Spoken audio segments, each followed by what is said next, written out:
எங்கள் மீதும் எங்களுடைய பட்டிமன்றத்தின் மீதும் நீங்காத பற்றும் பாசமும் வைத்திருக்கக்கூடிய, உலகத்திலேயே சுவையான நீரை பெற்று அதனுடைய தன்மையை தொடர்ந்து அனுபவித்து வருகின்ற அந்த பாக்கியசாலிகளான கோவை நகரத்தின் எங்களுடைய உயிரினும் மேலான ரசிக பெருமக்களுக்கு எனது வணக்கத்தை தெரிவித்துக் கொள்கிறேன்.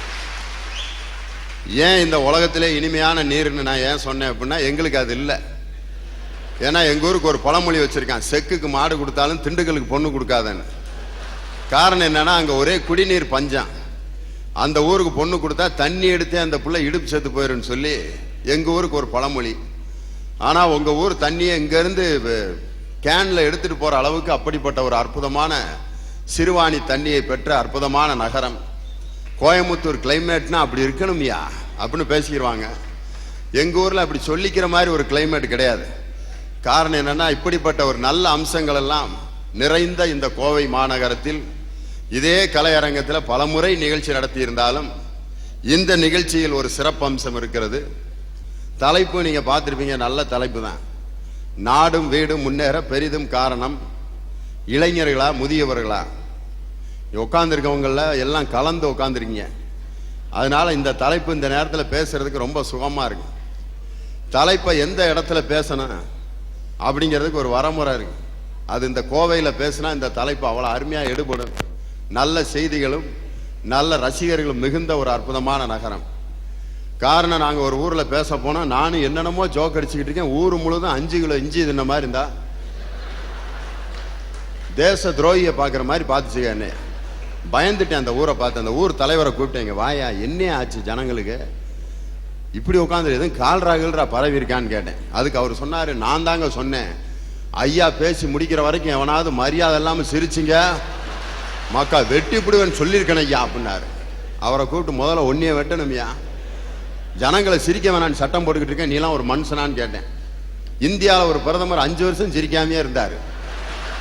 ஆனால் அவர் நம்மளை என்னைக்காவது சிரிக்க வேணான்னு சட்டம் போட்டிருக்காரா? ஏன்னா அவர் சிரிக்காமே 5 வருஷத்தை ஓட்டினார் பாருங்க, அவரை பாராட்டினேன். ஏன்னா இப்போ சிரிச்சா தான் 13 மாசத்துல காலி ஆயிடுறாரு பாவத்தை. அவருடைய ஸ்ட்ராட்டஜி அன்னைக்கு அப்படி ஒர்க் அவுட் ஆச்சு. ஆனால் மனிதனுக்கு இந்த சிரிப்புங்கிறது அப்படிப்பட்ட ஒரு அற்புதமான ஒரு கொடை. ஒரு ஆளால் சிரிக்கவே முடியலன்னா அவர்கிட்ட ஏதோ கோளாறு இருக்குன்னு அர்த்தம். அந்த சிரிக்காத ஆள் கண்டிப்பாக அவரால் அவருக்கும் பிரயோஜனம் இல்லை, நாட்டுக்கும் பிரயோஜனம் இல்லை. யாரை நம்பக்கூடாதுன்னா இந்த இப்படியே உட்காந்துருக்குது பார், அதுக்கு தான் உலகத்திலே ரொம்ப டேஞ்சரான ஆள். கல்யாண வீட்டுக்குள்ளே போனீங்கன்னா பல வெரைட்டியான ஆளுகளை பார்க்கலாம். சில பேர் பார்த்தீங்கன்னா கல்யாண வீட்டில் சாப்பிட்றதுக்குனே வரும். உள்ள நுழைஞ்சோன்னா எங்கடா போடுறாங்க சாப்பாடு, போட்டாச்சா சொல்லவே இல்லை அப்படின்ட்டு நேரம் போய் மடமடன்னு சாப்பிட்டுக்கிட்டு இருக்கும்போதே ஒரு பெரிய தியரியை சொல்லுவான். போன கல்யாணத்தில் பிரியாணியை போட்டாங்க, இப்போ குஸ்கா போட்டு ஏமாத்திட்டாங்க மாப்பிள்ளை அப்படின்னு. அவனுடைய ஏமாற்றம் பாருங்க, அந்த சாப்பாட்டிலே முடிஞ்சு போயிடும். இன்னொரு கோஷ்டி இருக்கு கல்யாண வீட்டில். அப்படியே உள்ள நுழைஞ்சோன்னா கணக்கு வழக்கு, எவ்வளவு செலவாயிருக்கும் கல்யாணத்துக்கு, பொண்ணுக்கு எவ்வளவு பவுன் நகை போட்டிருப்பாங்க, 20 தேருமா 25 தேருமா, மொய் என்ன ஒரு 15,000 கலெக்ஷன் ஆயிருக்குமா, இதே கணக்கு. இன்னொரு கோஷ்டி இருக்கு கல்யாண வீட்டில், இளைஞர்கள் பட்டானா. உள்ள நுழைஞ்சோன்னே அப்படியே பார்ப்பேன், என்னடா ஒன்னையுமே காண, பூரா கிளடு கட்டையா இருக்குது. 60ஆம் கல்யாணம் போய் நடத்துறாங்களோ. நான் அப்பவே சொன்னல இந்த கல்யாண வீட்டுக்கு வரமாட்டேன்னு சொன்னா கேட்டியா அப்படி அது பாட்டு போயிட்டே இருக்கு. அவங்களுடைய சமாச்சாரம் அங்கே இல்லைன்னா போர் அடிக்கும் அவங்க. இன்னொரு கோஷ்டி இருக்கு கல்யாண வீட்டில், யாரு கூடயும் பேசாம தனியா சேரை போட்டு அப்படியே உட்காந்துருப்பாரு. இவர் வேற யாரும் இல்லை, அந்த கல்யாண வீட்டில் செருப்பு காணா போறதுக்கு காரணம் இவனா தான் இருக்கு. அந்த யாரு கூடயும் சேராம ஒரு மனுஷன் இருக்கவே முடியாது. அப்படிப்பட்ட ஒரு மனிதன் மனித வாழ்க்கைக்கே லாயக்கில்ல. ஏன்னா மனிதன் ஒரு சமுதாய பிராணி. எல்லோருடைய அரவணைப்பிலும் எல்லோருக்கும் கொடுத்து தான் பகிர்ந்து வாழ்கின்ற ஒரு வாழ்க்கை, அது மனித வாழ்க்கை தான். அதனாலதான் இந்த தலைப்பை இன்னைக்கு நாங்கள் எடுத்து பேசுறோம். இன்னைக்கு சமுதாய சிந்தனை எப்படி இருக்கு, ஒருத்தன் ஒரு வீட்டுக்கு விருந்துக்கு போனா நல்ல சாப்பாடு சாப்பிட்டுட்டு இருந்தேன், சாப்பாடு எப்படி இருக்கு அப்படின்னு அந்த வீட்டுக்காரர் கேட்டாரு. ரொம்ப அருமையா இருக்கு, நல்லா இருக்கு சாப்பாடு, ஆனா உங்க வீட்டு நாய் தான் என்னை முறைச்சிக்கிட்டே இருக்கு அப்படின்னா. அதுக்கு அவர் சொன்னாரு, நீ சாப்பிட்றதே அதோட தட்டில் தான் சாப்பிட்டுக்கிட்டு இருக்க, அப்படின்னா அது முறைக்காம என்ன செய்யணும். அவன் நீ ஜென்மத்துக்கு இன்னொரு வீட்டில் சாப்பாட்டு கை நினைப்பான். அவன் பிரியாணியை நாய் தட்டில் போட்டு கொடுத்தாக்கா அந்த சாப்பாடு அவனுக்கு இறங்குமா? அது சொல்லாமல் இருந்ததா கூட சாப்பிட்ருப்பான். பாதி சுவையா சாப்பிட்டுக்கிட்டு இருக்கும்போது நாய் தட்டுன்னு சொன்னா அவனுக்கு அந்த சாப்பாடே போச்சு. அதனால ஒரு தலைப்பு, இந்த தலைப்பு பல பேர் எங்கெங்கேயோ பேசியிருக்கலாம். ஆனா இந்த நூற்றாண்டின் தொடக்கத்தில் இந்த தலைப்பை நாங்க ஏன் தேர்ந்தெடுத்தோம்ங்கிறதுக்கு ஒரு காரணம் இருக்கு. நாடும் வீடும் அப்படின்னு ஏன் போடணும்? சமுதாய முன்னேற்றத்திற்கு பெரிதும் காரணமாக இருப்பவர்கள் இளைஞர்களா முதியவர்களான்னு போட்டிருக்கணும். ஆனா இந்த தலைப்பை காரணத்தோட தான் போட்டிருக்கோம். நாடும் வீடும் முன்னேற யார் காரணமாக இருக்கிறார்கள். ஏன்னா இன்னைக்கு வீடு ஒரு முக்கியமான ஒரு விஷயமா இருக்கு. வீட்டுக்குள்ள ஒரு மனுஷன் நிம்மதியா இல்லை அப்படின்னு சொன்னா அவன் கண்டிப்பா நாட்டிலையும் நிம்மதி இல்லாத செயல்களை தான் செய்துட்டு இருப்பான். வீட்டில் பார்த்தீங்கன்னா ஒரு ஆள் கல்யாணம் பண்ணி 2 வருஷம் ஆச்சு, திடீர்னு ஒரு வியாதியில் அப்படியே சாக பொழைக்க பெட்டில் கிடக்கிறார். தன்னுடைய மனைவியை கூப்பிட்டார். வாமா, நான் ஒரு 2 நாள்ல நான் இறந்துடுவேன், நான் சொல்றத நீ கேட்கணும். என்னங்க, நான் இறந்த பிறகு நீ இன்னொரு கல்யாணம் பண்ணிக்கணும். இந்த நேரத்தில் போய் இதை பேசுறீங்களே? இல்லை, இப்போ தான் பேசணும். அது நான் சொல்ற ஆளை தான் நீ கல்யாணம் பண்ணிக்கணும். யாரங்க? 3வது வீட்டு முனியாண்டியார். ஐயோ, அவன் உங்க எதிரியாச்சே, அதனால தான் உன்னைய கல்யாணம் பண்ணிக்க சொல்றேன். அவனை பழி வாங்கிறதுக்கு எனக்கு இதை தவிர வேற சந்தர்ப்பமே இல்லைன்னு. அந்த அம்மா இவனுக்கு எவ்வளவு இம்சை கொடுத்திருந்தா தன்னுடைய எதிரிக்கு இவன் கட்டி வைக்கணும்னு ஐடியா பண்ணிக்காம பாரு.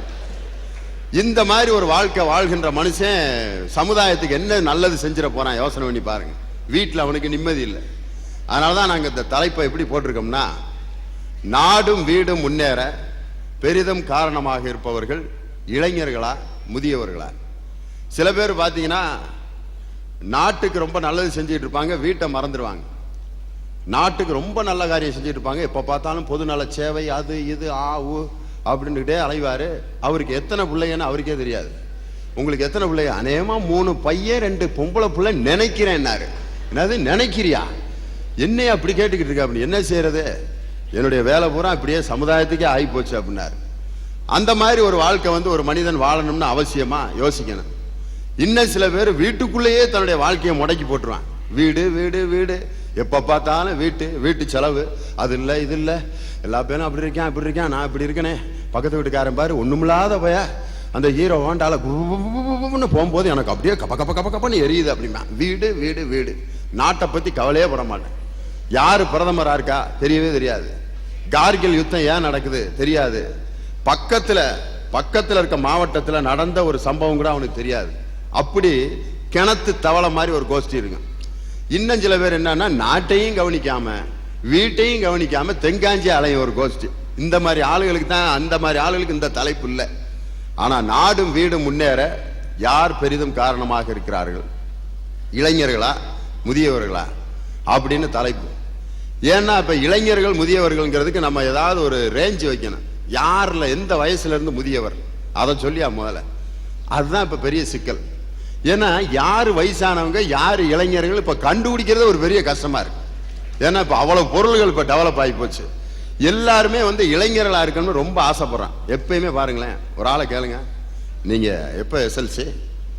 எஸ்எல்சி அது எதுக்கு இப்போ உனக்கு அப்படின்னா? இல்லை, தெரிஞ்சுக்கலாம்னு தான். நான் எப்போ எஸ்எல்சி படித்தா உனக்கு என்ன அப்படின்ட்டு அதை சொல்றதுக்கு சங்கடப்படுவார்.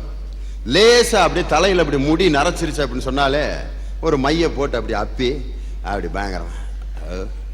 ஒரு 52 வயசு பெரியவர் கூட அப்படி ஜம்முன்னு உட்காந்துருக்காரு.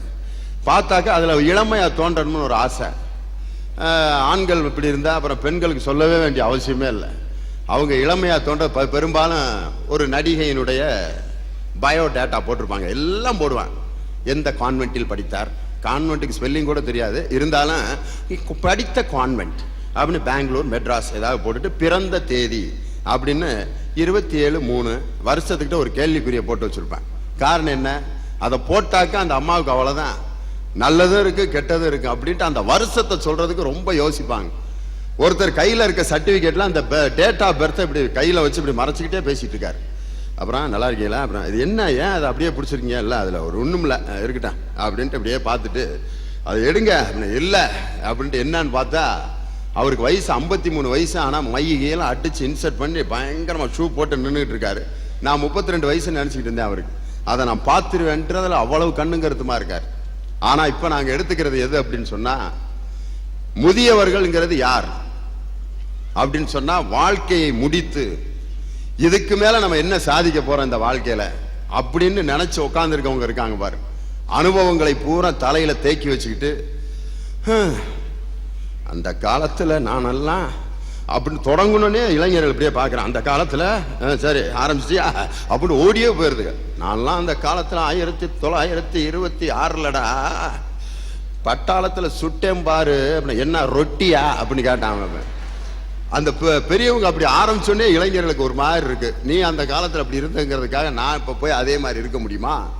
அந்த மாதிரி பேசுவதற்கு அனுபவங்களை நிறைய தேக்கி வச்சுட்டு உட்கார்ந்துருக்காங்க பார். அவங்க தான் முதியவர்கள். இளைஞர்கள் யார் அப்படின்னு சொன்னா, வாழ்வதற்கு தன்னை தயார்படுத்தி கொண்டு எந்த வழியில் போகலாம்னு தேடிக்கிட்டு தெரியுறாங்க பார். அவர்களைத்தான் இளைஞர்கள். இது ரெண்டு தான். இவர்களால் இன்னைக்கு நாடும் வீடும் முன்னேறுகிறதா அப்படிங்கிற தலைப்பு இன்னைக்கு இந்த பட்டிமன்றமாக உங்களுக்கு வழங்கப்படவிருக்கிறது. முதியவர்களே என்ற அணிக்கு 2 பேர் வந்திருக்காங்க. இளைஞர்களே என்கிற அணிக்கு 2 பேர் வந்திருக்காங்க. முதியவர்களே என்ற அணியினுடைய தலைவர் தமிழ்நாடு முற்போக்கு எழுத்தாளர் சங்கத்தினுடைய மாநில துணைத் தலைவர், புதுக்கோட்டையிலிருந்து வருகை தந்திருக்கும் கவிஞர் முத்து நிலவன் முதியவர்களே என்ற அணியினுடைய தலைவர். இளைஞர்களே என்ற அணியினுடைய தலைவராக வந்திருப்பவர், அவரும் தமிழ்நாடு முற்போக்கு எழுத்தாளர் சங்கத்தின் மாநில துணை பொதுச் செயலாளர்களில் ஒருவர், சிறந்த கவிஞர், பேச்சாளர், கவிஞர் நந்தலால் அவர்கள் இளைஞர்களே என்ற அணியில் பேச வந்திருக்கிறார்.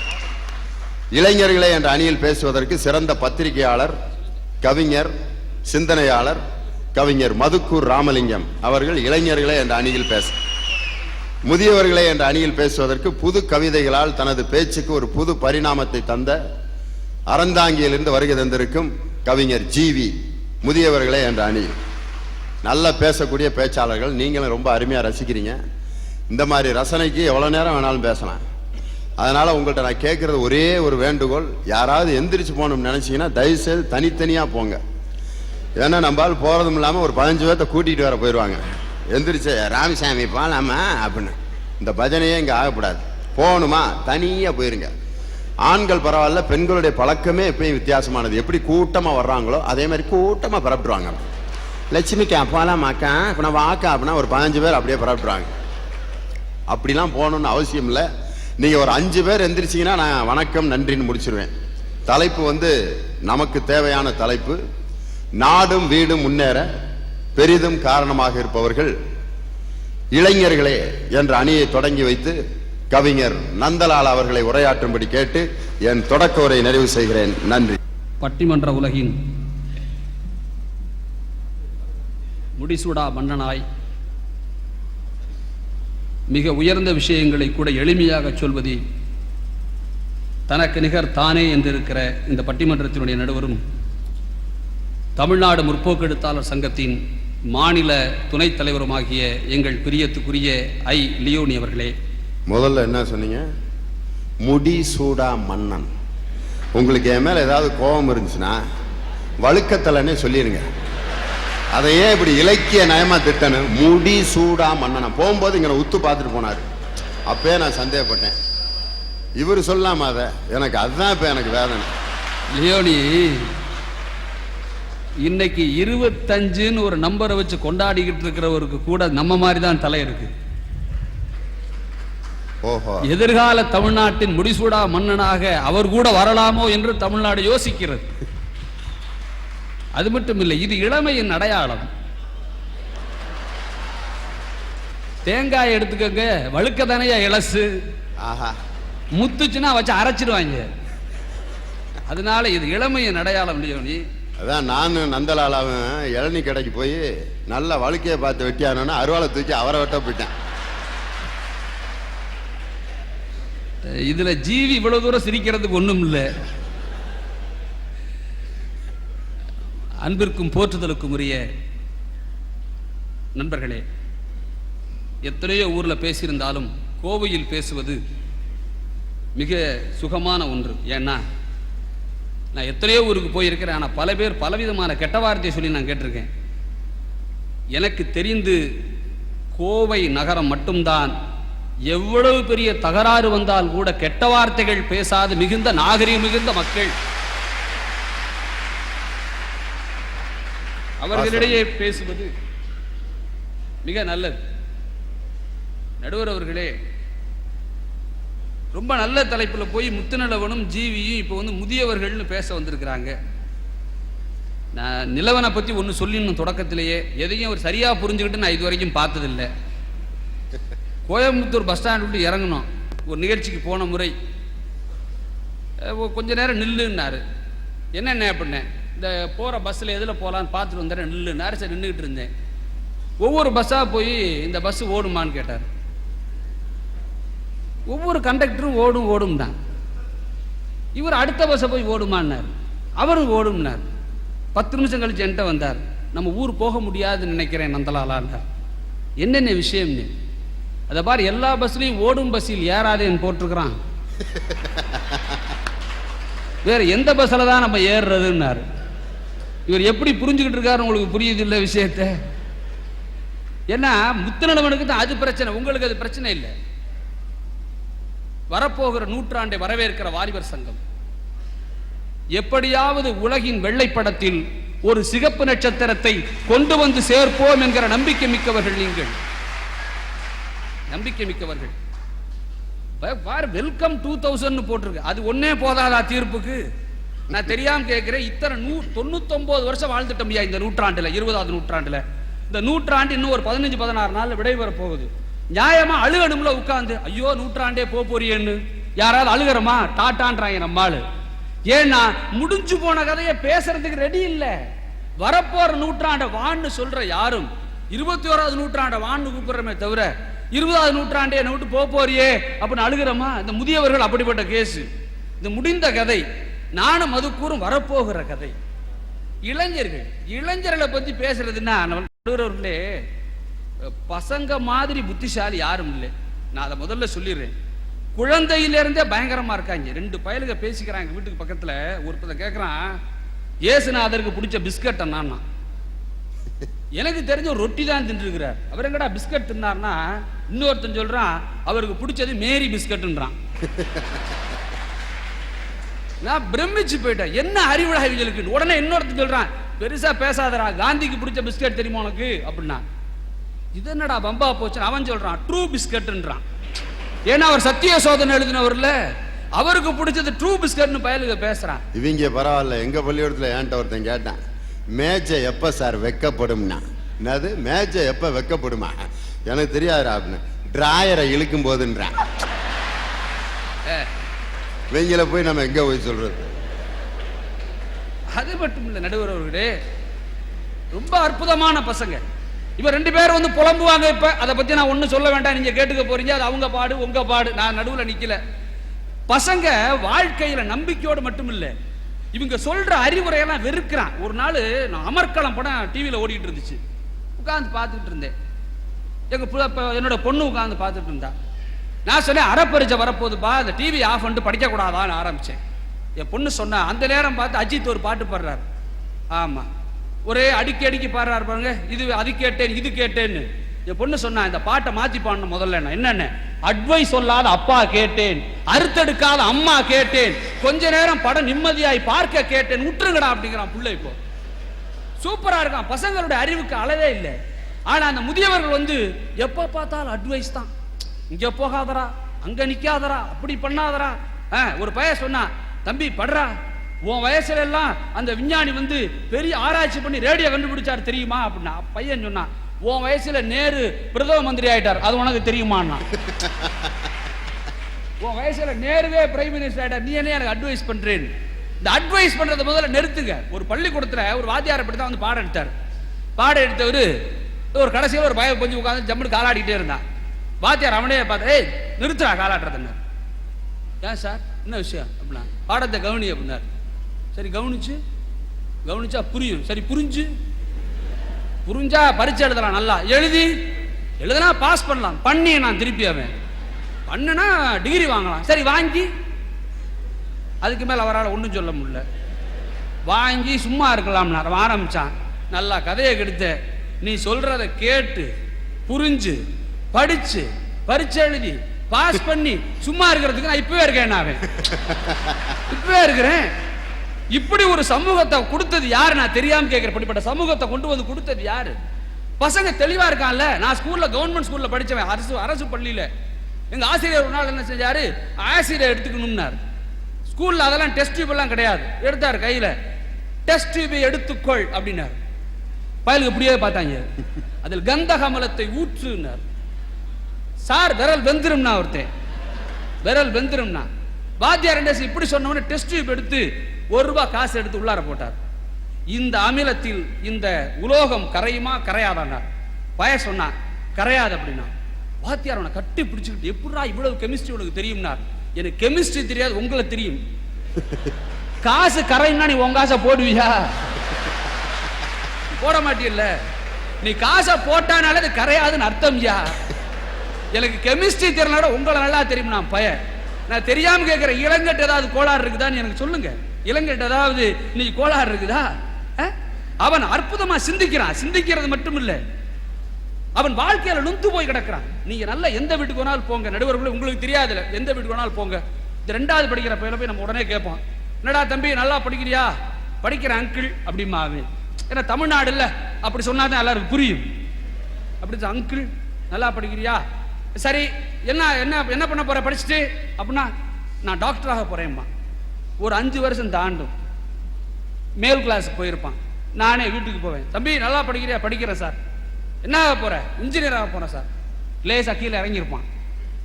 அப்படி மெல்ல ஒரு ஸ்கூல் ஃபைனல் போவார். தம்பி என்ன பண்ண போற? எப்படியாவது டிகிரி பாஸ் பண்ணுவேன் சார். அவன் டிகிரி படிக்கும் போது, தம்பி என்ன ஆக போறேம்மா? என்ன ஆக போறன்னு தெரியல சாருங்கிறான். நீங்க மேல போக போக வாழ்க்கையில எதுவும் பிடிப்பே இல்லாத இருக்கிற இளைஞன், இப்படி இருக்கிற சூழ்நிலையில இவன் சாதிக்கிற சாதனையை பத்தி தயவு செய்து முத்தலனமனுக்கு வந்து பேசணும். ஏன்னா உங்க 2 பேரை பத்தி தான் பட்டுக்கோட்டை பாட்டு எழுதினார்.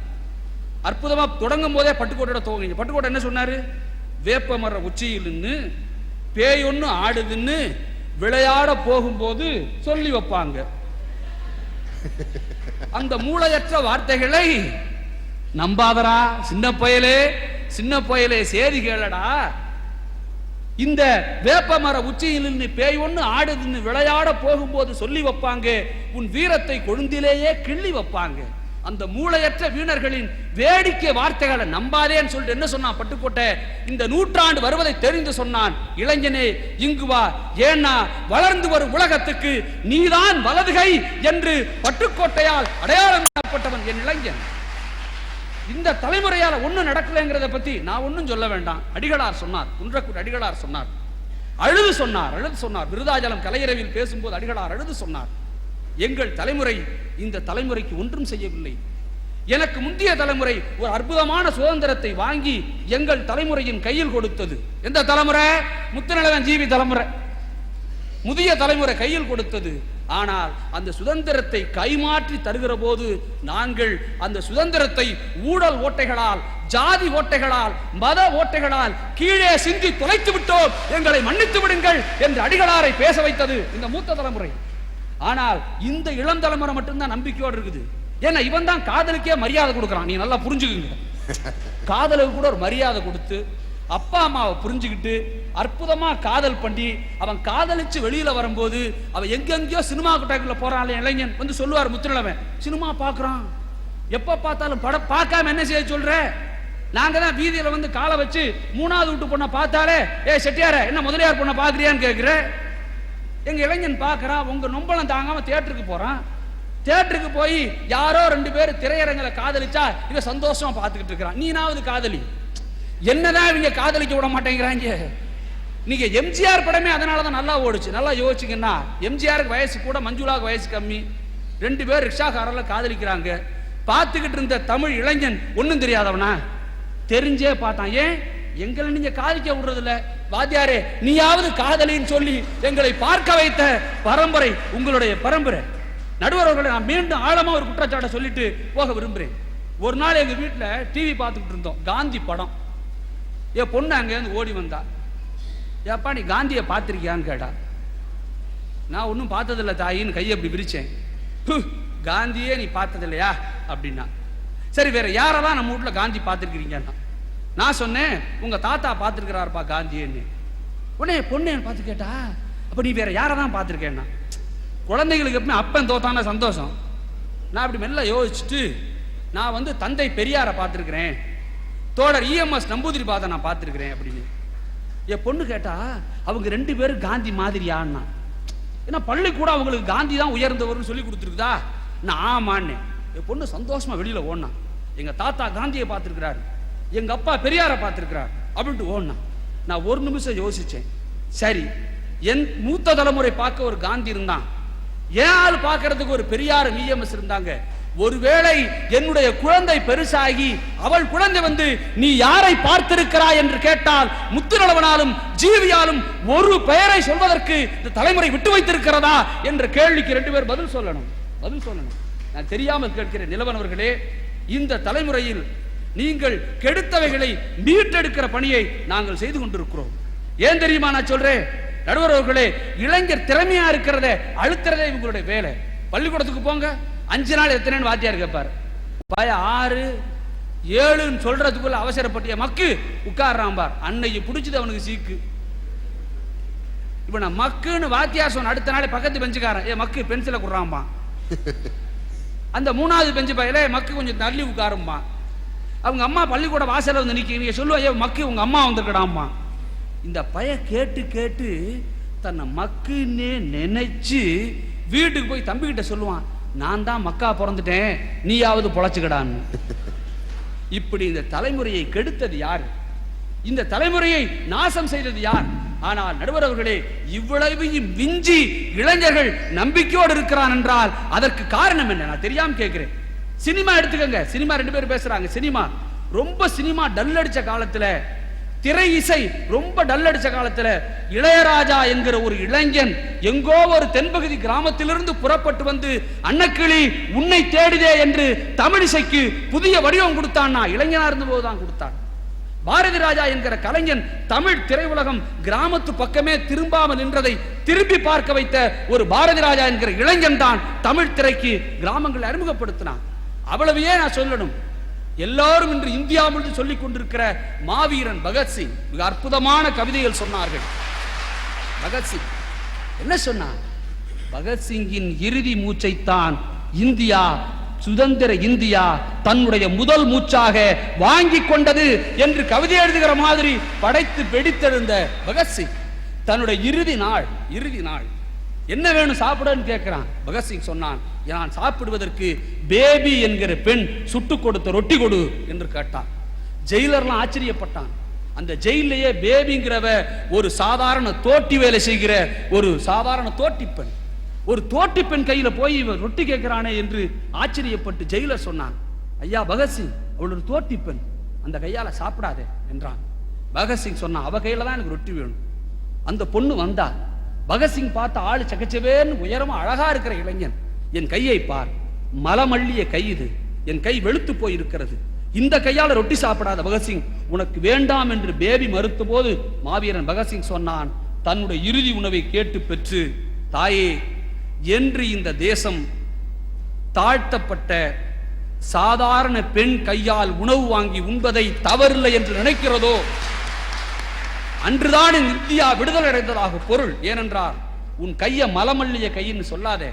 ஏனென்றால் என் மலத்தை என் தாயும் தன் கையால் அள்ளி இருக்கிறாள், நீ என் தாய்க்கு நிகரானவள் என்று சொன்ன மாவீரன் பகத்சிங் இந்த இளைஞர் சமுதாயத்தினுடைய விடிவெள்ளி மட்டுமல்ல, நாங்கள் போற்றி விரும்புகிற தலைவன். எனவே நிலவன் அவர்களே, நான் உங்களை கெஞ்சி கேட்டுக்கிறேன், எது வேணாலும் பேசுங்க, பொய் மட்டும் பேசாதீங்க. ஏன்னா நீங்க பேசி பேசி எங்க தலைமுறையை நாசம் பண்ணது போதும். அதுக்கு மேல நீங்க வந்தீங்க, அப்புறம் மதுக்கூர் இருக்கிறாரு, 2வது ரவுண்ட் இருக்குது, அதுக்கு மேல என்ன நடக்கும்ங்கிறத பத்தி அநேகமாக நீங்க பேச மாட்டீங்க நம்புறேன். ஏன்னா நீ அடிப்படையில் மிகுந்த நல்லவர். விடைபெறுகிறேன். வாய்ப்புக்கு நன்றி.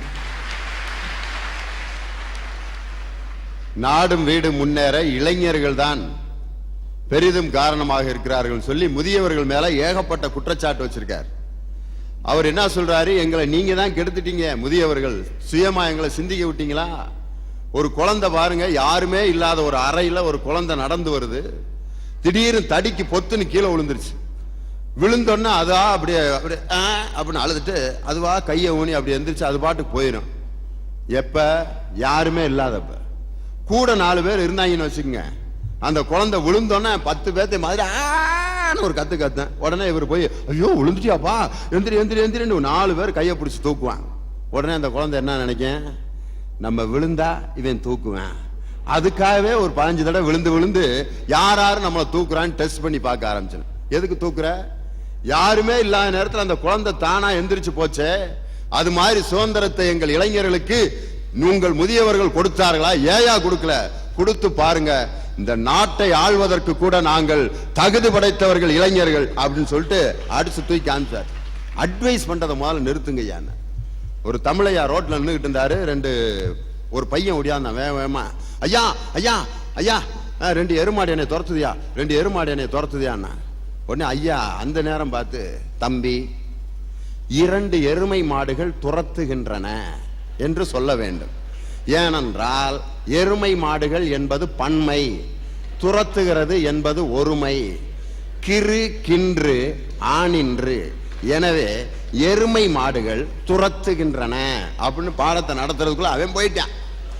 எருமாடு தமிழையா மேல ஏறி அவரு பொத்துன்னு கீழே விழுந்து அவரு கத்துறாரு, 2 எருமாடு என்னை முட்டுதுறான், 2 எருமாடு என்னை முட்டுதுறான். பையன் போனவன் திரும்ப வந்தான், ஐயா 2 எருமை மாடுகள் முட்டுகின்றன என்று சொல்ல வேண்டும். எருமை மாடுகள் என்பது பன்மை, முட்டுகிறது என்பது ஒருமை. கிரு கின்று ஆனின்று அப்படின்னு. அப்பதான் ஐயா டே நேரம் கேட்ட நேரத்தில் நான் பாடம் நடத்துறது தப்பா போச்சு, திருப்பி எனக்கு நடத்துறானே அப்படின்னு. இளைஞர்களுக்கு இப்படித்தான் எப்ப பார்த்தாலும் பாடத்தை நடத்தி நடத்தி நடத்தி அதுகளை சுயமாவே சிந்திக்க விடாமல் செய்தது முதியவர்களின் குற்றம்னார். அருமையான குற்றச்சாட்டு. காரணம் என்னன்னா, இன்னைக்கு ஒரு பெரியவர் ஒரு இளைஞனுக்கு அட்வைஸ் பண்றது ஒண்ணுதான் அவருக்கு வாழ்க்கையில ஒரு பெரிய கடமையா நினைக்கிறார். ஒரு அப்பா வீட்டுக்குள்ள நுழைஞ்சோன்னா என்ன சொல்றாரு, ஒரு பையனை பார்த்தோன்னே உள்ள நுழைஞ்சோன்னா அவங்க பையன் படிச்சா, ஹோம்ஒர்க் என்னடா கொடுத்தாரு, வா என்ன படிச்ச, எத்தனை மணிக்கு படிக்க உட்காந்த, எப்ப பறிச்ச, என்ன ஹோம்ஒர்க் கொடுத்தாரு, இதுதான். வந்தோன்னு ஏன்டா அப்படி சோகமா உட்காந்துருக்க, முகம்லாம் அப்படி வாடி போயிருக்கு, முகத்தை கழுவிட்டு வா அப்படின்ட்டு அவனுக்கு ஏதாவது கொடுத்து 2 முத்தத்தை கொடுத்து, ரொம்ப இன்னைக்கு என்ன ரொம்ப அழகா இருக்க, ஏதுற அந்த சட்டை நான் எடுத்து கொடுத்ததானா, ஆமாப்பா போனதை தீபாவளிக்கு எடுத்து கொடுத்தல அப்படின்ட்டு அவனை கொஞ்சம் நேரம் அப்படி மடியில் உட்காந்து 2 தடவை அப்படி அந்த தாவங்கொட்டையை உருவி கண்ணத்தை பிடிச்சி கிள்ளி கொஞ்சம் நேரம் விளாண்டு அதுக்கப்புறம் ஹோம்ஒர்க்கை பத்தி பேசு. அவன் பதில் சொல்லுவான். உள்ள நுழைஞ்சோன்னா என்ன ஹோம்ஒர்க்கு, ஒன்றும் இல்லை வா இதுதான் உனக்கு பொழப்பு அப்படின்னு. அங்கதான் வாத்தியார் ஹோம்ஒர்க்குனா இங்கேயுமா ஹோம்ஒர்க்கு, சும்மாரியா அப்படின்ட்டு உள்ள நுழைஞ்சோன்னு ஹோம்ஒர்க். அவர் கடமையை செய்யறாராம். ஹோம்ஒர்க் என்ன, வா வா அவர் சம்சாரத்தை கூடாது, வா உன்னையாலதான் இவன் கெட்டே போறான் அப்படின்பா. ஆமா இவர் கிழிச்சாரு அப்படின்னா சரி இனிமே நம்மளுக்கு வேலை இல்லை, வா எந்திரிச்சு போனேன், சண்டை தொடங்கியது அப்படின்ட்டு அவன் பாட்டுக்கு எந்திரிச்சு போயிடுவான். இது மாதிரி அந்த இளைஞன் என்ன எதிர்பார்க்கிறான்ங்கிறத புரிந்து கொள்ளாதது இன்றைய முதியவர்கள் செய்கின்ற பெரும் தவறு. அருமையா பேசியிருக்கார் கவிஞர் நந்தலாலா. முதியவர்களே அப்படிங்கிற அணிக்கு அவரும் கண்ணாடியை போடுறாரு கலட்டுறாரு, போடுறாரு கலட்டுறாரு, என்னத்தை எடுக்கிறாரு எழுதுறாரு, ஒன்றும் கதையாக மாட்டேங்குது. வாங்க கவிஞர் முத்து நிலவன் அவர்களே, உங்களுக்கு 4 பெரியவங்க எல்லாமே போயிருவாங்க கைதட்டுறதுக்கு, பேசுங்க. பாவமா இருக்கு இன்னைக்கு இவரை பார்க்க. தேடி சோறுனிதம் தின்று பல சின்னஞ்சிறு கதைகள் பேசி மனம் வாடி துன்பமிக உழன்று பிறர் வாட பல செயல்கள் செய்து நரை கூடி கிழப்பருவம் எய்தி கொடும் கூற்றுக்கு இறையனப்பின் மாயும் பல வேடிக்கை மனிதரைப் போலே நாங்கள் வீணே அழிவதற்காக பிறக்கவில்லை என்று எழுச்சிகரமாக வருக 2000 நிகழ்ச்சியை நடத்தி கொண்டிருக்கிற என் அருமை இளைஞர்களே, அவர்களை செயல்படுத்திக் கொண்டிருக்கும் என் அருமை முதியவர்களே, எதிரே அமர்ந்திருக்கிற அனைவருக்கும் என்னுடைய பணிவு கலந்த வணக்கத்தை முதலில் நான் தெரிவித்துக் கொள்கிறேன். நடுவர் அவர்களே, உங்களுடைய திறமையை நாடு அறியும். நான் இன்னைக்கு தான் தெரிஞ்சுக்கிட்டேன். என்ன இளைஞர்களா முதியவர்களாங்கிற தலைப்புல இளைஞர்களை பத்தி பேசுறதுக்கு 2 முதியவர்களை தயார் பண்ணி முதியவர்களுடைய சிறப்பை பற்றி பேசுவதற்கு 2 இளைஞர்களை தயார் பண்ணி அனுப்பி இருக்கிற உங்கள் திறமை இருக்கிறது. நம்ம ஊர் பக்கம் ஒரு பழமொழி இருக்கு, நினப்பு தான் பொழப்ப கெடுக்கும். அதனால அருமையா யாரு இளைஞர் யாரு முதியவருங்கிறதுக்கு இப்ப என்ன, இப்ப அதுவா முக்கியம். உண்மையிலே கவிஞர் நந்தலால் அவருடைய அந்த தலையை பார்த்து தயவுசெய்து நீங்க எடை போடாதீங்க. தமிழ்நாட்டில் வழுக்க மண்டைகளுக்கு தான் பவர் ஜாஸ்தி. பளபளப்பு ஜாஸ்தியா இருக்கு நடுவர் அவர்களே. பெரியவர் நந்தலால் அவர்களே, அருமை பெரியவர் மதுக்கூரார் அவர்களே, அருமை இளைஞர் ஜிவி அவர்களே, உங்கள் அனைவருக்கும் என்னுடைய பணிவு கலந்த வணக்கம். நடுவர் அவர்களே வந்து என்னென்னமோ பேசி கடைசியா என்னை மிரட்டிவிட்டு அடுத்த ரவுண்டு வருவேன்ட்டு போயிருக்கிறாரு. முதல் ரவுண்ட்லயே தான் இந்த ஆட்டம் போட்டியில ஐயா, ரெண்டாவது ரவுண்டு வேற வரேன்றாரு. அவர் போகும்போது சொன்னாரு, நீங்க எல்லாம் முடிந்த கதை, எங்களை பார்த்து நாங்க முடிந்த கதையா. உண்மைதான் நடுவர் அவர்களே. நீங்க இப்ப ஃபர்ஸ்ட் ரவுண்டு தானே? அனுபவத்தை முடிந்த கதை, நெஞ்சில் ஏராளமான அனுபவங்களை முடிந்து வைத்திருக்கிற கதை. உங்களை போல் கையில் இருக்கிற அனுபவங்களை எல்லாம் உதறிவிட்டு திரிகிற கதை அல்ல. எங்களுடைய அனுபவம் இல்லை என்றால் இளமை வெறும் வெட்டி வீராப்பாக போய்விடும் என்பதை எடுத்த எடுப்பிலேயே நான் உங்களுக்கு சொல்லிக்கொள்ள விரும்புகிறேன். ஏதாவது பொருள் சொல்லுவாரு, சப்ஜெக்ட் பேசுவார்னா, காந்திக்கு பிடிச்ச பிஸ்கெட் எது, இயேசுக்கு பிடிச்ச பிஸ்கெட் என்ன, எல்லாருக்கும் பிஸ்கோத்தா கொடுக்குறிய. நடுவர் அவர்களே, இளைஞர்களை நான் குறை சொல்ல மாட்டேன். இளைஞர்கள் ஆற்றல் மிகுந்தவர்கள். ஆனால் அந்த ஆற்றலை வழிபடுத்துவதற்கான விவேகம் இருக்கிறதா? பொங்கி வரும் ஆறு, பொங்கி வரும் மா கடல். ஆனால் அந்த ஆற்றல் மிகுந்த பொங்கி வரும் கடலை, பொங்கி வரும் ஆற்றை அணை கட்டி அனுபவப்படுத்தி வழிப்படுத்தினால்தான் அது வாய்க்காலுக்கு போகுமே தவிர, இல்லை என்றால் வெறும் நீராக போய் அழிந்து போகும் என்பதை அவர்களுக்கு நான் நினைவுபடுத்த விரும்புகிறேன். என்ன இளைஞர்கள்ட்ட இருக்கிற வீரம் விவேகம் எல்லாம் அவசர புத்தியா போகுதேங்கிறதா என்னுடைய கவலை. ரொம்ப திறமசாலியா இருக்கான் சில நேரம். சில இளைஞர்களை பார்க்கும்போது பயமா இருக்கு, என்ன பண்ணுவானே கண்டுபிடிக்க முடிய மாட்டேங்குது. ஒரு இளைஞனை பார்த்து கேட்டேன், என்னப்பா எப்படி இருக்கான்னு கேட்டேன். அவன் ரொம்ப சந்தோஷமா சொன்னான், இன்னைக்கு 2 நல்ல காரியம் பண்ணிருக்கேன் சார் அப்படின்னா. 2 நல்ல காரியமா? பரவாயில்லையா, என்ன பண்ணேன்னா, வர்ற வழியில ஒரு முதியவர் அடிபட்டு கிடந்தாரு, அவரை கொண்டு போய் ஆஸ்பத்திரியில சேர்த்தேன் அப்படின்னா. ஆஹா, இந்த வயசுல இவ்வளவு பொறுப்பா, பரவாயில்லையே, ஒரு நல்ல காரியம். இன்னொரு நல்ல காரியம் என்ன பண்ணேன் அப்படின்னேன், ரோட்ல ஒரு கல்லு கிடந்துச்சு, அதை தூக்கி அங்கிட்டு போட்டேன். அடாடா, 2 நல்ல காரியம் பண்ணிருக்கியே, எப்படி அந்த முதியவர் அடிபட்டு ஆஸ்பத்திரிக்கு போனாரு அப்படின்னப்போ, நான் தூக்கி போட்டேன்ல கல்லு, அது அவர் மேலதான் விழுந்துச்சு. அதாவது அவசரம், ஆத்திரம், இது 2ம் அந்த வீரத்தை பொருள் இல்லாமல் செய்து விடுகிறது. ஒரு பஸ்ல ஒரு இளைஞன் உட்கார்ந்துகிட்டு இருந்தான். ஒரு பெரியவர் வந்தார். வந்த உடனே அந்த இளைஞன் எந்திரிச்சுன்னு, ஐயா உட்காருங்க ஐயா. அவருக்கு ஆச்சரியம், பரவாயில்லையே இவ்வளவு பொறுப்பா உட்கார சொல்றானே. இல்லப்பா இருக்கட்டும், நீ உட்காரு, நான் நின்றுகிட்டு இருக்கேன். அவன் இல்லைங்கய்யா நீங்க உட்காருங்க. அப்புறம் உட்கார சொல்லிட்டு பார்த்தா, நின்றுகிட்டு இருக்கிற பொண்ணு பக்கத்துல போய் நிக்கிறதுக்காக இவரை உட்கார வச்சுட்டு அவன் போய் நிக்கிறான். இதுதான் இன்றைய இளைஞர்களின் போக்காக இருக்கிறது. நான் கேட்கிறேன், இன்றைய இளைஞர்களுக்கு ஏதாவது லட்சியம் இருக்கிறதா? வாழ்க்கையை பற்றிய இலக்கு இருக்கிறதா? இளைஞர்கள் போராடுறாங்க, போராடி கொண்டு ரோட்ல போகும்போது இவங்களுக்கே பொழப்பு இல்ல, இவங்க போராடிட்டு இருக்காங்க என்று கமெண்ட் அடிக்கிறவங்க இருக்காங்க பாருங்க. அந்த எண்ணிக்கை குறையாத வரை இளைய சமுதாயம் எப்படி திருந்தும்? என்னுடைய கவலை அதுதான். அவர் சொன்னாரு, காதல்லாம் இளைஞர்களுக்கு தான் ரொம்ப உள்ளதுதான். ஆனா காதல்ங்கிறத எப்படி புரிஞ்சு வச்சிருக்காங்க? அந்த இப்ப கூட ஒரு பாட்டு வந்திருக்கு, சைட் அடிக்கிற சாலினிக்கு சலாம் போடுறாங்களாம். ஒரு பாட்டு, சைட் அடிக்கிறதுக்கே சலாமா? இப்படி எல்லாம் இருக்கிறார்கள் இளைஞர்கள். அவர் சொன்னார், கவிதை எல்லாம் சொன்னாரு. என்ன அழகான பாட்டு, அதை போய் இப்படி சொல்றீங்களே. சலாம் குல்லாம் குல்லாம் சலாம் குல்லாம், என்ன சைட் அடிக்கிற சாலினிக்கு ஒரு சலாம் குல்லாம். சூப்பர் பாட்டை போய் சைட்டுக்கே சலாமா? கல்யாணத்துக்கு முன்னாடியே ஆரம்பிச்சிருதா? கிழவிக்கு சலாம் போட்டா தான் வேற மாதிரி சொல்லிடுறாங்களே. நடுவர் அவர்களே, காதலையே இந்த இளைஞர்கள் சரியாக புரிந்து வைத்திருக்கிறார்களா? நான் கேட்கிறேன்.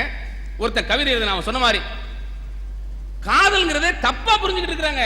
இளைஞர்களுக்கு அந்த அவசரத்தில், ஆத்திரத்தில் இனக்கவர்ச்சி காதல் போல படுகிறது. ஒருத்தன் கவிதை எழுதினா, கண்ணே காதலி கமலா, நான் எழுதும் இந்த காதல் கடிதம் உனக்கு பிடிக்கவில்லை என்றால் கிழித்து போட்டு விடாதே, உன் தங்கச்சியிடமாவது கொடு. இதுக்கு பேரு காதலா? நான் கேட்கிறேன். காதல் என்பது உண்மையில் ஆயுள் முழுவதும் தொடர வேண்டும். அதைத்தான் கண்ணதாசன் சொன்னாரு, முழுமை பெற்ற காதல் என்றால் முதுமை வரை ஓடி வரும். முதுமை வரை ஓடி வந்தால் அதுக்கு பேரு காதல், இல்லை என்றால் அதுக்கு பேரு காமம். எனவே இன்றைய இளைஞர்கள் ஏதோ காதலிப்பதெல்லாம் புரட்சிகரமானது என்று என்னால் ஏற்றுக்கொள்ள முடியாது. அவசர காதல் அது இளைஞருடைய காதல். அமர காதல், அதுதான் முதியோர் காதல். நீங்க சொல்றத பார்த்தா 50 வயசுல தான் லவ் பண்ணவே ஆரம்பிக்கணுங்கிறாரு. இவர் கொள்கைப்படிதான் நம்ம அமெரிக்க ஜனாதிபதி இப்ப பாருங்க மாட்டிட்டு முழிக்கிறது அதனாலதான். அப்படி சொல்லாதீங்க நடுவர் அவர்களே. 80 வயசுல நெல்சன் மண்டேலா இப்ப கல்யாணம் பண்ணிருக்கிறார் பாருங்க, அதை சொல்லுங்க. அதுதான் அனுபவ காதல், அவசர காதல் அல்ல. அதே போல நடுவர் அவர்களே, இருக்கிற ஒவ்வொரு நிகழ்ச்சியையும் தனக்கு சாதகமாக மாற்றுவதற்கு இளைஞர் நினைக்கிறான்.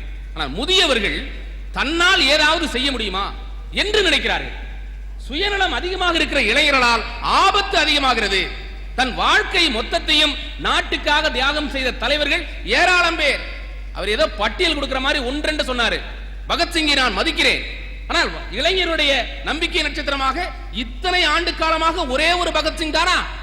எத்தனை முதிய இளைஞர்கள் உங்களுக்கு வேண்டும்? பட்டியல் எழுதி கொள்ளுங்கள். நீங்க சொன்னீங்களே என் குழந்தைக்கு காமிக்கிறதுக்கு ஒருத்தம் இல்லையேன்னு, ஏன் பொய் சொல்றீங்க? நந்தலாளா, பொய் சொல்லாதீங்க. நம் காலத்திலேயே நம்பிக்கை நட்சத்திரமாக இருக்கிற முதிய இளைஞர்கள், 80 வயதை தாண்டியவர்கள், 75 வயதை தாண்டியவர்கள். மேற்கு வங்கத்தில் ஜோதிபாஸ் இருக்கிறார். தமிழ்நாட்டில் கலைஞர் கருணாநிதி கூட 75 வயதை தாண்டி இன்னமும் இளைஞர்களுக்கு வழிகாட்டி கொண்டிருக்கிறார். ஏன் அவர்களெல்லாம் உங்களுக்கு கண்ணு தெரியலையா? இறந்து போவதற்கு 2 நாட்களுக்கு முன்பு அரசு ஆஸ்பத்திரியில் போய் வரிசையில் நின்றார் ஐயா. இஎம்எஸ் அந்த தள்ளாடுகின்ற நாக்கை பேசுகின்ற போது நமக்கு இதயம் தடுமாறியதே. அவரை காமிக்க முடியலையா உங்களுக்கு? இளைஞர்களுக்கு நல்ல வழி காட்டுங்க, தவறான வழி காட்டாதீங்க. நல்ல வழி காட்டுகிற போது அவர்களுக்கு நம்பிக்கை ஊட்டுமாறு சொல்வதற்கு இல்லை. இளைஞர்கள் அவசரப்படுகிறார்கள். அந்த அவசரம் தான் அவர்களை ஆழமான சிந்திக்க விடாமல் செய்கிறது.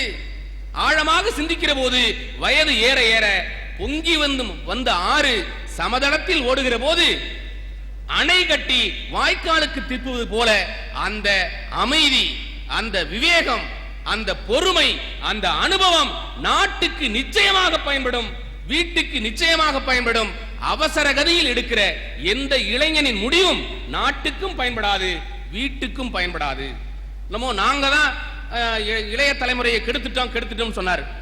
நான் சொல்றேன் நடுவர் அவர்களே, எத்தனை தலைமுறையாக தியாகம் செய்து வாங்கிய சுதந்திரம், இந்த சுதந்திரத்தின் அருமையை இன்றைய இளைஞர்கள் புரிந்து வைத்திருக்கிறார்களா? எவ்வளவு தியாகங்கள்! அந்த தியாகிகளை மதிக்கிறார்களா? யார் பின்னடியோ போறானே, ஏன் யார் பின்னடியோ போகிறான் என்பதற்கு இளைய சமுதாயம் பதில் சொல்ல வேண்டும். அதற்கு மாறாக தியாகத்தை மதிக்க தெரியாத இளைய சமுதாயம் திருந்தினால் அது முதிய சமுதாயத்திற்கு மரியாதையாக மட்டுமல்ல, ஒரு புதிய சமுதாயத்திற்கு வரவேற்பாக நிச்சயமாக அமையும். ஒவ்வொரு இளைஞனும் முதியவரிடமிருந்து பாடம் கற்றுக்கொள்ள வேண்டும். நீங்க என்ன பண்றீங்க? பெருசு போகுதியா, பெருசு பெருசுன்னு சொல்லியே முதியவர்களை அலட்சியப்படுத்துவது. பெர்னாட்ஷா கிட்ட போய், பெர்னாட்ஷா தெரியுமில்ல, பயங்கரமான ஆளு. அவர் பத்திரிகையில வேலை பார்த்துட்டு இருந்தாரு. எதையுமே குசும்பாவை மாத்திடுவாரு. பத்திரிகையில தொடர்ந்து வேலை பார்த்துட்டு இருக்கிறாரு. அவருக்கு இன்கிரிமெண்டே தர மாட்டேங்கிறாங்க, சம்பள உயர்வே தர மாட்டேங்கிறாங்க. அவர் பத்திரிகை எழுதினாரு, பத்திரிகை அதிபர் அவர்களே, கடைசி எச்சரிக்கை, நானும் தொடர்ந்து பலமுறை கேட்டுவிட்டேன், நீங்கள் சம்பள உயர்வு தர மறுக்கிறீர்கள். அடுத்த மாதம் முதல் நீங்கள் சம்பள உயர்வு தரவில்லை என்றால் நான் இதே சம்பளத்தில் நீடித்திருக்க வேண்டும் என்பதை தெரிவித்துக் கொள்கிறேன். அப்படி குசும்பா சொன்னவரு அவர்கிட்ட போய் கேட்கிறாங்க, ஷேக்ஸ்பியரை விட நீங்க பெரிய ஆளாம்ல, அவரை விட உயர்ந்தவர்னு சொல்றாங்களே, உங்க கருத்து என்னன்னு கேட்கிறாங்க. அதுக்கு பெர்னாட்ஷா சொல்றாரு, இளைஞர்கள் சார்பாக நெஞ்சில் எழுதி வைத்துக் கொள்ளுங்கள், ஆம் நான் ஷேக்ஸ்பியரை விட பெரியவர் தான். ஏனென்றால் ஷேக்ஸ்பியரின் தோள்களின் மீது நான் ஏறி நிற்கிறேன், என் உயரம் அதை விட பெரியதாக தெரிகிறது என்று. ஷேக்ஸ்பியர் முன்னாள் தலைமுறையை சேர்ந்தவர், பெர்னாட்ஷா அடுத்த தலைமுறையை சேர்ந்தவர். அதை போல இன்றைய இளைஞர்கள் இருக்கிறார்களா? இருப்பது இல்லை. அதற்கு மாறாக முதியவர்கள் தான் அவர்களை பொறுமையாக, நிதானமாக, விவேகமாக, அனுபவத்தோடு அழைத்துக் கொண்டு செல்கிறார்கள். அதை கிண்டல் செய்வதில் தான் நம்முடைய இளைஞர்களின் காலமெல்லாம் கழிந்து கொண்டிருக்கிறது என்பதுதான் என்னுடைய இலக்கு. நான் கடைசியா கேட்கிற கேள்வி, இன்றைய இளைஞர்களுக்கு, முதியவர்களுக்கு இருக்கிற அளவுக்கு வாழ்க்கையை பற்றிய ஒரு லட்சியம் இருக்கிறதா? போற இளைஞரை பார்த்து எங்க வேகமா போறீங்க அப்படின்னு கேட்டு பாருங்க, சும்மா போறேன். சும்மாங்கிற வார்த்தையை இளைஞர்கள் ஏராளமாக உபயோகிக்கிறாங்க. தினமும் சாயந்தரம் 4 மணிக்கு ரோட்ல டிராபிக் ஆகிற அளவுக்கு சைக்கிள்ல, மொப்பட்ல கிறு நடந்து நடந்து போய்கிட்டு நிறைய பேர் இளைஞர்கள். என்னத்துக்காக போறீங்கன்னு கேட்டு பாருங்க. எதுக்காக போறான்னு அவனுக்கே தெரியாது. வாழ்க்கையில் எந்த லட்சியமும் இல்ல. சினிமா கொட்டாயில போய் ஆளா அடிச்சு புடிச்சு டிக்கெட் வாங்குறது லட்சியமா நிறைய பேர் நினைச்சுட்டு இருக்கான். ரோட்ல போகும்போது கூட லேசா இடிச்சுட்டா என்ன இடிக்கிற அப்படின்னு கேட்கக்கூடியவன் கூட சினிமா கொட்டாய் வாசல்ல அப்படியே மொச்சுக்கிட்டு நிக்கும் போது தலைமையில ஏறி நடக்கும் போது கோவப்பட மாட்டேங்கிறான். நச்சு நச்சு உச்சந்தலையில காலை வச்சு மேல ஏறி போறான்ல, அவனை பிடிச்சி காலை இழுத்து கீழே போடாம, அண்ணே பார்த்து போங்கண்ணே, விழுந்துராம உச்சந்தலையை பார்த்து பார்த்து வச்சு போங்கண்ணே, அப்படியே நமக்கு ஒரு டிக்கெட் வாங்கிருங்கண்ணே என்று சொல்லுகின்ற அளவுக்கு இளைஞனின் வாழ்க்கை லட்சியம் ரொம்ப கேவலப்பட்டு போயிருக்கிறது. அந்த கேவலம் அவன் வாழ்க்கை முழுவதும் பிரதிபலிக்கிறது. ஆனால் அனுபவப்பட எவ்வளவு தியாகங்கள் சொரிந்து பெற்ற சுதந்திரம், இந்த சுதந்திரம் என்பதை அறிந்தால் அவன் நிச்சயமாக வாழ்க்கையை அர்த்தமுள்ளதாக மாற்றுவான். பட்டியலா கேட்கிறீர்கள், பட்டியல் நான் தருகிற பட்டியலுக்கு உங்களால் பதில் சொல்ல முடியுமா? பாருங்கள் நந்தலாலா, முதியவர்களில் எத்தனை முத்துக்கள், கல்வியாளர்கள் வாசே குழந்தசாமி, தமிழண்ணல் அனந்தகிருஷ்ணன், அறிவியல் மேதைகள் அப்துல் கலாம், சிதம்பரம், எம்.எஸ். சாமிநாதன், வரலாற்று அறிஞர்கள் இர்ஃபான் ஹபீப், ரோமிலா தாப்பர், அஸ்கார் அலி இன்ஜினியர், சமூக சேவை அன்னை தெரேசா, தந்தை பெரியார், இஎம்எஸ், இவர்கள் எல்லாம் வயதானவர்கள். இதை போன்ற இளைஞருடைய பட்டியல் உங்களால் தர முடியுமா என்றால் விளையாட்டுல தரலாம். சச்சின் டெண்டுல்கர், அவர் ரன் அடிப்பாரு, அப்பப்ப டக் அடிப்பாரு, அந்த வயதில் சாதிக்கக்கூடியது அவ்வளவுதான். ஆனால் இந்த இளைஞர்களிடம் முதியவர்களை மதிக்கிற, முதியவர்களை போற்றுகிற பாங்கு இருக்கிறதா? பெரியார், தமிழ்நாட்டில் ஒரு தந்தை பெரியார் தாடியோட திரிஞ்சாரு. அவர்கிட்ட போய் பாடம் கற்றுக் கொள்வதற்கு பதிலாக கிண்டல் பண்ணவங்க நிறைய பேர். குழந்தைக்கு பேர் வைக்கிறதுக்கு கூட அவர் அர்த்தபூர்வமா வச்சாராம். ஒரு தடவை ஒரு நடந்த நிகழ்ச்சி, அவர்கிட்ட போய் ஐயா என் குழந்தைக்கு பேர் வைங்கய்யா அப்படின்னு கேட்டிருக்காங்க அவருடைய தொண்டர். அவர் உடனே 10 ரூபா கொடு அப்படின்னாரு. 10 ரூபா வாங்கிட்டு தான் பேர் வைப்பாரு, கராரா இருப்பாரு. 10 ரூபா வாங்கிட்டு குழந்தைய அப்படி தூக்கி பார்த்தாரு. சில பேர் தூக்கி பார்க்காம பேர் வச்சிருவாங்க, அது வேற. தூக்கி பார்த்துட்டு ஆம்பளை பிள்ளையா, ரைட், லண்டன் லண்டன் வச்சு விட்டாரு. அப்படிங்க ரொம்ப சந்தோஷம் போயிட்டான். கீழே போனவன பொண்டாட்டி கொமட்டில் குத்துனுச்சு. ஏயா லண்டன் ஐயா பேர் வச்சிருக்கிறா, நீ பாட்டு கொண்டாந்து ஐயா, எப்படியா கூப்பிடுறது? லண்டா நான் கூப்பிடுறது அசிங்கமா இருக்கும், போய் இன்னொரு 10 ரூபாயை கொடுத்து இன்னொரு பேர் வச்சுக்கிட்டோம் போயா அப்படின்னு அனுப்பிச்சு விட்டாரு. திரும்பி வந்து ஐயா இன்னொரு 10 ரூபா வச்சுக்கிட்டுங்க ஐயா, இன்னொரு பேர் வைங்கய்யா. இந்த 10 ரூபா வாங்குறதுல எவ்வளவு கராரோ அவ்வளவு கரார், அதை திரும்ப கொடுக்கறதுல மேலையும் வாங்குறதுலங்கிறதுல. ஏன் லண்டன்கிற பேர் பிடிக்கலையா? ஏன் லண்டன்கிற பேர் பிடிக்கல? லண்டான்னு எப்படிங்கய்யா கூப்பிடுறது, அசிங்கமா இருக்குன்னு பொண்டாட்டி திட்டுறாங்கய்யா. அப்ப சொன்னாரு, சிதம்பரம்னு பேர் வைக்கிறீல்ல, ஊர் பேர் தானே. திருப்பதின்னு வைக்கிறீல்ல, ஊர் பேர் தானே. பழனின்னு வைக்கிறீல்ல, ஊர் பேர் தானே. அதெல்லாம் என்ன மதம் என்று உனக்கு காட்டி கொடுத்துருது இல்ல. லண்டன் மாஸ்கோன்னு வைடா, அப்பதான் மதச்சார்பற்ற குழந்தையாக அந்த குழந்தை வளரும். ஒரு சின்ன விஷயத்துல கூட எதிர்காலத்தை பற்றிய அக்கறையோடு இருந்த தலைவர்கள், இன்னமும் வாழ்ந்து கொண்டிருக்கிற தலைவர்களை தயவு செய்து இளைஞர்களே அடையாளம் காணுங்கள். இல்லை என்றால் நீங்கள் அடையாளம் இல்லாமல் போய்விடுவீர்கள். அடுத்த ரவுண்டு வந்தீங்கன்னா நானும் அடுத்த ரவுண்டு வருவேன். நன்றி, வணக்கம். முதியவர்கள் தான் நாடும் வீடும் முன்னேற பெரிதும் காரணமாக இருக்கிறார்கள். இளைஞர்கள் மேல அவர் குற்றச்சாட்டு வச்சார். எல்லாத்துலயும் அவசரம் அவசரம், எல்லாத்தையும் அனுபவிச்சு பார்க்கணும்னு நினைப்பேன் நம்பால். அதுல கெடுறது தான் நிறைய பேர். இப்ப சிகரெட் குடிச்சு பழகினவங்க எல்லாம் திட்டமிட்டு பழகினவங்க நினைக்கிறீங்களா? இன்று நான் சிகரெட் குடித்து பழக போகிறேன் அப்படின்னு சொல்லி திட்டம் போட்டா பழகுனாங்க. எப்படி ஆரம்பிக்கிறது? காலேஜில் உட்காந்துருக்கும் போது ஒரு சிகரெட்டை ஒருத்தன் அடிச்சிட்டு இருப்பேன், இன்னொருத்தன் கொண்டு வந்து மாப்பிள்ள அர்ரா, வேணாம் அர்ரா, வேணாண்டா எனக்கு பிடிக்காது அர்ரா அப்படின்ட்டு அப்படி வாங்குவேன். அடிச்சு பாடுறா, பிடிக்கலன்னா விட்டுறா அம்மா. உடனே அப்படி பத்த வைப்பாரு.